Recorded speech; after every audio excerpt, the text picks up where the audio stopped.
All right, hey world, welcome back to Porn Broke. I'm your host, Brad. I'm here with Ryan from The Experience, Wisconsin. Man, we have a banger episode for you today. We are going to battle out the E.H Taylor Straight Rye and why we think it's so different. Yeah, you know how we do it here on Open It, right? Let's go.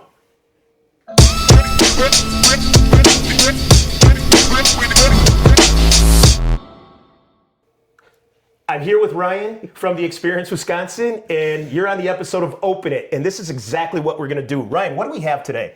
We have a 2024 Straight Rye, and it's going to be delicious. It's going to be delicious, but before we jump into that, we have a little bit of history, and I got to get a couple things out of the way, first of all.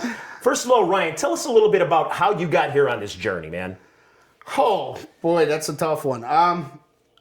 It was just one day. I'm like, I really want to try drinking whiskey. I've always had a love for Crown Royal. Oh. Growing up, all through high school, sure. Unfortunately. Straight, or you mix it with... I would drink it straight, but I would also drink it with Coke. Okay. So I was always drinking Crown and Coke. That was my favorite drink. Then one day, I was just like, dude, I can't drink this anymore. The soda is too sweet. Okay. The hangover sucked. I'm like, I'm going to try. You had to figure something out. I had to figure something out, okay. Right? And I'm like, everybody's talking about bourbon, this and that. And this was 3-4 years ago. It was, really hyped up. Sure. Trying to find bottles, things like that. And I was like, I'm going to try it. I ordered Taylor Small Batch. Really? It was Eagle Rare. Okay. And a Blanton's. I paid $3.50 for the pack. Okay. Plus shipping. I mean, hell of a starting point. It was. I'm right. like, the hell with it. If I'm going to do it, I'm going to get 3 bottles that I know I'm not going to find. Right. I had no contacts in the bourbon community. Okay. I had no friends that were drinking bourbon. I'm like, I'm going to buy it. So I bought it. Yeah. Waited for my package to come. It was like Christmas morning. I opened it up, and I'm like, all right. The first one I poured was my Blanton's. Of course. And I'm like, oof. I don't really like this. Okay. I'm like, oh man, I just spent $350 and I'm not a fan. And that's interesting because between that and the Eagle Rare, you're talking about the 2 lower proof points between the 3 bottles. Right. Okay. And I'm like, man, I'm not a fan of this. I opened up my Taylor, poured a glass, and I'm like, ooh. Okay. I like this. 100 proof, bottled and bond. Let's go. I'm like, I can drink this. Right on. The Colonel. Right. And then I opened up my Eagle, and I was like, that one's a little oaky to me right off the bat. Oh. And that's what I thought right Okay. off the bat. I'm like, I'm not really a huge fan, but it's not bad. And the Taylor Small Batch was my favorite one out of the 3 of those. And that's actually what started me on my journey. Okay. And from there, I went into all kinds of crazy stuff. Yep. But the very next bottle I bought was the Bacta 1928 rye whiskey. Yep. Yeah, one sitting right there. Yep. Fucking banger. And that bottle Fucking banger. was absolutely amazing, and that's what solidified my deal with drinking whiskey and bourbon straight. Fucked your whole life up. It did. Yeah, you're It fucked did. now. After that bottle came in, and Yeah. I was like, wow. You know what? Well, I'm glad that happened. From a personal standpoint, I'm glad your journey took you there because you guys have seen footage of Wednesdays over at Ayra's. Now, but yeah, one of the OGs from the Wednesday Whiskey Weasel crew over at Ayra's. Tell us a little bit about how that jumped off. Well, it was me and Kevin. Okay. We would meet every Wednesday when he was in town because Kevin works out of town quite often. So All right. when he's home, that would be our day to go have some pours. Okay. We met through the raffles up there at Ayra's. Yeah. And he would frequently travel out of state to Kentucky for work. And he would come back with some bangers that you couldn't get here in the state. Okay. And he'd always hit me up when he came back. He's like, hey, I got this. Hey, I got that. Hey, I got a small batch. Hey, You couldn't find those around here. right. Hey, I got an early times. Ooh. I'm like, okay. ooh, you can't get those here. King of Kentucky. Yes, right. And so we would meet on Wednesdays. And Wednesday worked for me because it was payday. So I'm like, all right, cool. So we can go up there and buy pours at the bar. Yeah. And hang out. And we would do that every week for a couple hours every week. And then all of a sudden, Pork Chop and Curtis were up there one day. and caught us sharing bottles with each other. Oh, yeah? Yeah. He had brought up his Eagle 17, and we were drinking that one, a Saz 18, and I forgot what the other one was that we had on the bar. Yeah. Oh, it was a GTS, I think. Okay, sure. And Pork Chop came in, and he's like, whoa, what are you guys doing over there? And we were just sharing bottles and buying pours from the bar every Wednesday, and that's how it started. And the rest is history. And you guys have seen it on not only this channel, but a lot of channels here in southeastern Wisconsin, some footage of, the byproduct of what this motherfucker helped jump off, man. Wednesdays at Ayra's. Tune in, I'm telling you. We definitely got to give a shout out to Ayra's for that. That's right. The fact that they allow us to do that, and the amazing staff and owners that are there. That's right. Fantastic. Fahim and Veej, dude. Absolutely. Shout out to Fahim and Veej. So here we are. We're talking about it. Who the fuck are we if we don't just open it, man? We got to jump into this. Yeah. We definitely got to open this up. So we have his not favorite, and we're going to get into this, and we're going to dig through this whole backstory as to how we got here as well. But it's a 2024, the E.H Taylor Straight Rye. Now, this is 100 proof. It's a bottle and bond, the signature staple from the Taylor lineup.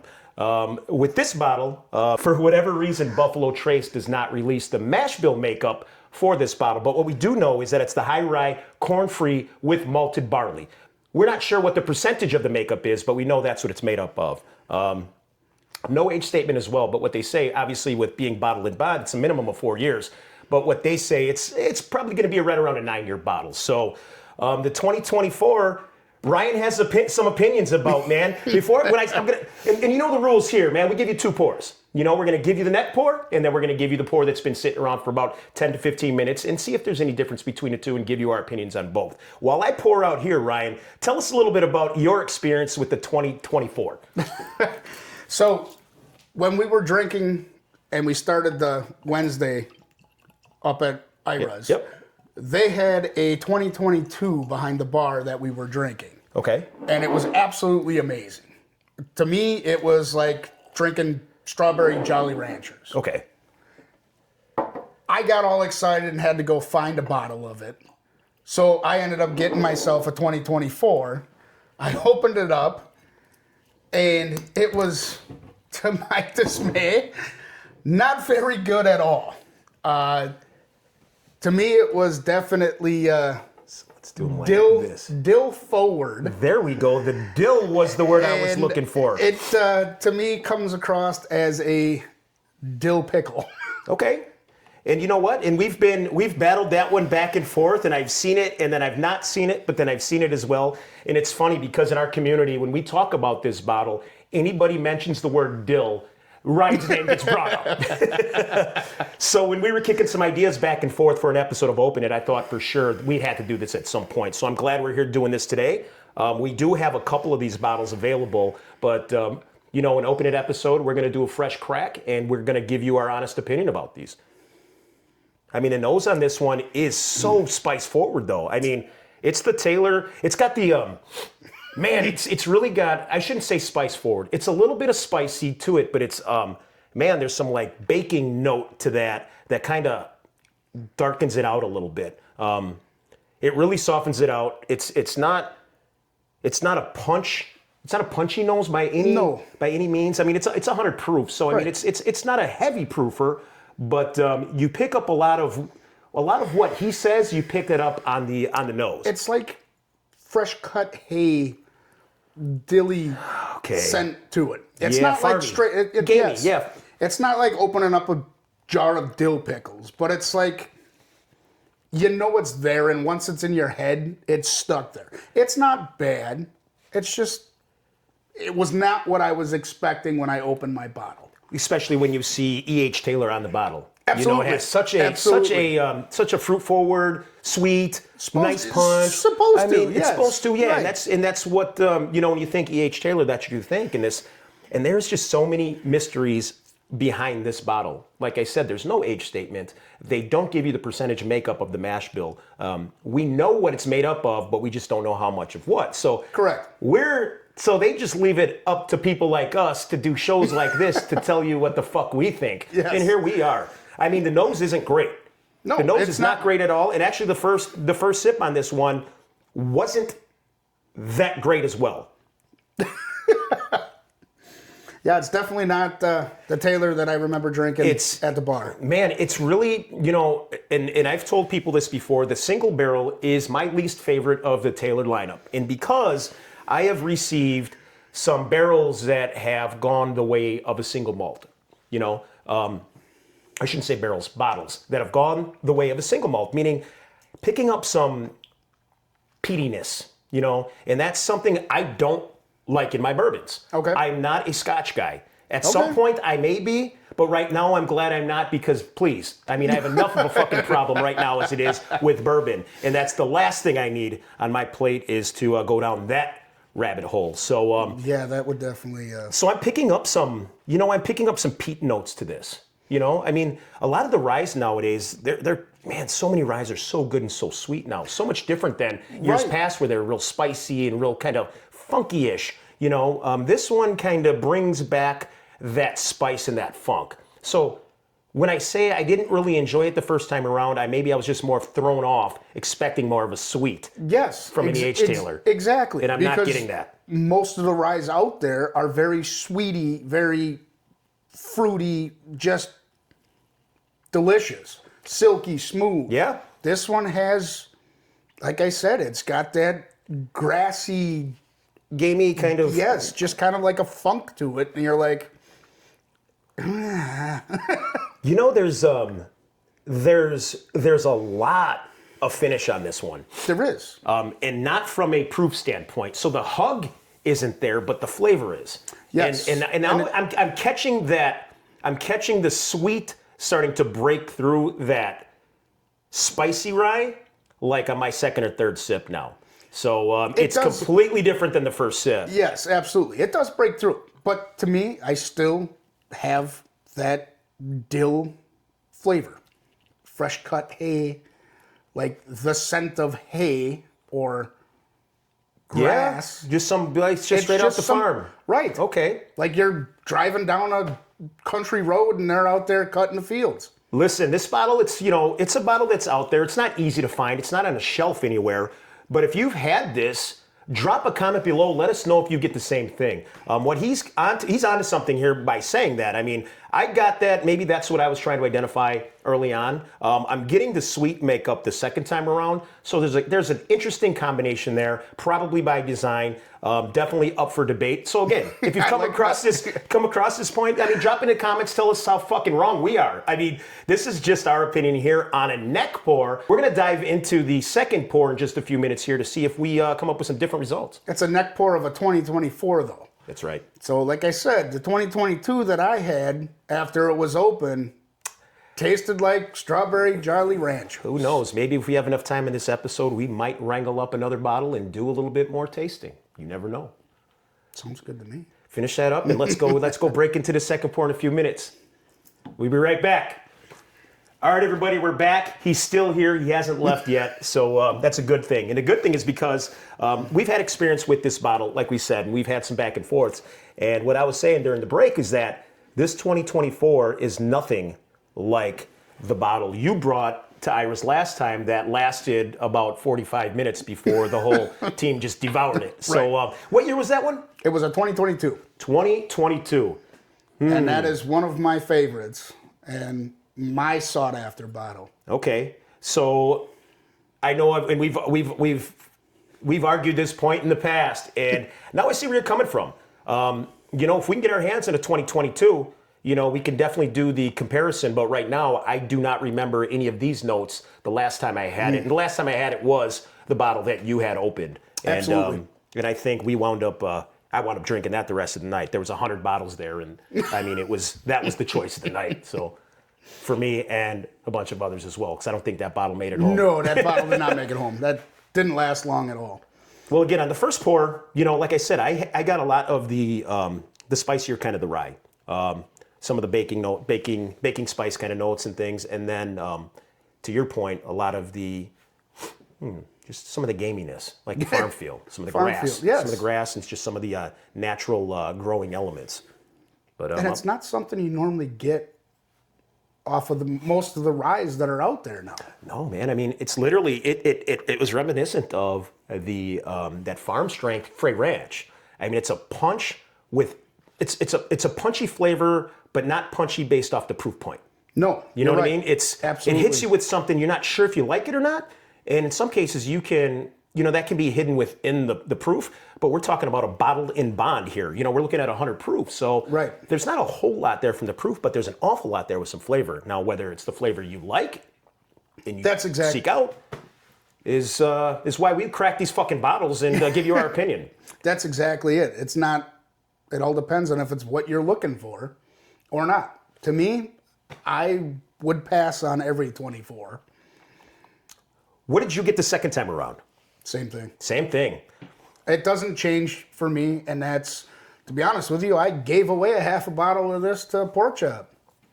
Yeah, man. I'm getting a bit of the sweet, but it's interesting. I'm getting the sweet on the back palate, but the front, it's still heavy with that.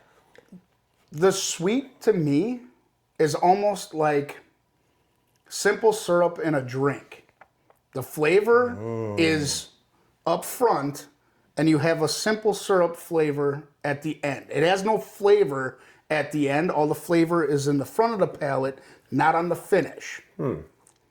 Yeah, that's interesting. That's like because right, it's more of a caramel kind of syrup to me. I'm getting real caramel that I get off the E.H Taylor, but all of the heavy rye makeup, and I'm talking about the sweet rye. I'm talking about the. It's all in the front. Yeah, it really is. The rest of it is all just kind of like. I'd almost prefer it be in the finish, not the front of the palate. Right. Because then I think the flavor would be good at that point. If it was all intermingled. The rye taste and flavor that you're getting out of this bottle is all right at the front. Like you said, it's a punch. And then the sweet rolls in. If the sweet was intermingled with it, it might be okay. To me, it's not that good. It's not that good, and you know what? And the thing about it is, that's the last thing we want to come on the show and tell you is that an E.H. Taylor is not that good because we jumped the show off telling you that, hey, this is what started our journey. You know what I mean? Absolutely. And we love the lineup outside of, and me, I love it outside of the single barrels. I've had some great single barrels, but I've had some bad ones. Now here we go with the year that I have to look out for now. Now, you know what? As we finish this off, I said there may or may not be an opportunity to do some comparison. Did you bring anything today by chance? Yeah, I did. What'd you bring? I have a 21. You have a 21? And I also have a 20 that is not cracked yet. So we could. I mean, hey, It's up to listen, you. it's as a guest in the show, you're the man, dude. I mean, I would say let's jump into this 21 if it's already open. Okay. Let's jump into the one that's already open and see if we can debunk what we're talking about here. Sounds good to me. Or prove it. For all you unlucky motherfuckers that are still tuned in, we got a treat for you. 2021. Straight Rye. So This started out as an open it on the 24, and you know what? And my stance was the 24 is going to dispel some rumors. Oh, and it did. It did. It dispelled some rumors, right? it did. It didn't live up to those. Did not. No. So here we go. Here's the thing. I was a little let down early on by Colonel Taylor, right? The Straight Rye episode. 2024. Thought it had some legs. That fucker had legs, ran in the wrong direction. Here we are correcting ourselves, going back in the right direction, and it just keeps getting better. Unfortunately, everybody knows this in the bourbon and the whiskey game is when it gets better, it gets more fucking elusive and expensive. The Absolutely. two things. So, of course, we're diving into this, and I'm expecting exactly that. Right. Absolutely. Ooh. That's that Buffalo Trace nose, man. It's good, right? That's that Buffalo Trace nose. I'm getting a little more ethanol on this one though. Just a tad bit more. Not a lot, but a little bit more of a proof nose on this one. Compared to The last one, the 2020. which is crazy because they're all the same proof. Correct. So So I agree with you on that 100%. It's got more of a proof nose to it. but I don't think it is actually the nose that you're smelling. No? To me, once you sip that, I think it's the palate because it has a minty taste. But I'm catching a little more. Okay, this one, it's a little bit lighter. The first time around, I was like, okay, I'm getting more ethanol forward nose. Yeah, but wait till you taste it. So I think you're going to catch that the nose that you're smelling is actually the flavor that you're tasting. Yeah. Okay, so here's the thing. So I love this. Colonel Taylor, please, wherever you're resting at nowadays, wake up, explain to us why you went 20, 21, 22, and then just slept on 24 and, you know, just decided not to deliver what you started. Because everything we've had outside of the 24 has been what we would expect from your brand. Got a question, because online, there were people saying that the 2024 Straight Rye may or may not have been distilled at Buffalo Trace, which begs some questions, because it's a bottle and bond, which means it has to be a single distillate. It can't be from somewhere else. Now, correct me, I don't know what it is. They could be wrong, but fuck, if you have a platform and a profile that adds up and then all of a sudden it's out in left field, are we onto something here? You might be onto something there. I don't know. I don't know either. That's pretty crazy. I have not heard that, but since you said it, there's a strong possibility at the fact that to be a bottle and bond, you can't. Right. But what they've said was that there was some, how do you say it, just some minutia there, or just some there was a gray area based off of the 24, and but the profile is just completely different. 100% it's a different profile. It's not even close to what we've tried so far. And who knows why? All I know is there's a why, and the why is, why didn't you continue to do what the fuck you've been doing? Right. Because the 24 is absolutely shit compared to I agree. what we've tried today. I was trying to be nice. I've been corrected. Yeah. No, it's it's shit. I stand corrected. Yeah. I was right the whole time. It's okay. Give me any Taylor Straight Rye outside of 24. And our commitment was to come back with a 25 and see if it's continuing on the bullshit or if it's jumping back on the greatness that it established early on. So I'm going to search for one. Yeah, let's find a 25. Yeah. We're going to find a 25. We're going to come back and drop another opening episode. Definitely. Because then we're going to bring a 22 along with. In the meantime, I'm finishing these last drips that we have here, because this shit is really good. It's good. It's definitely. Man, what a show, Ryan. Listen, I appreciate you coming on, man. It's been absolutely. It's been long enough. It was bound to happen, and I'm glad it did. Yes. Listen, for those that are still around, we appreciate you hanging on. Man, we do our best to provide honest feedback on this stuff, right?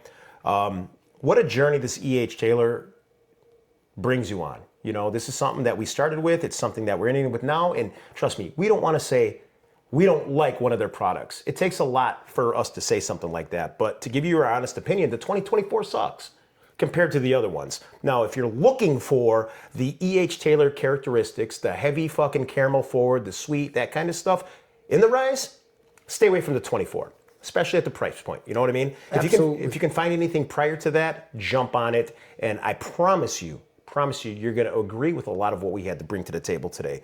That being said, Ryan, thank you for coming on the show and bringing these fucking bottles. What a treat. I was not expecting this. Sure, we did get a lot of, we got long-winded today, but fuck, we had multiple bottles. Thank you for joining us on this journey. If you haven't to this point, check out Ryan's channel, The Experience WI on YouTube. We are going to be dropping a lot of good content coming real soon. You know, friends of the show, we're going to do some stuff back and forth, and we're going to continue to support our community. You know, we're going to bring you open-its, we're going to bring you new bottles, we're going to bring you our opinions. And guess what? We suck at this shit too, so drop comments. Tell us how bad we're doing, man. Listen, all we're trying to do is, we get better at doing this. We want to share our experience with you guys. We appreciate the support. And again, if you haven't, please like and subscribe. Have a fucking pour, and let's fucking go. Peace. Nice.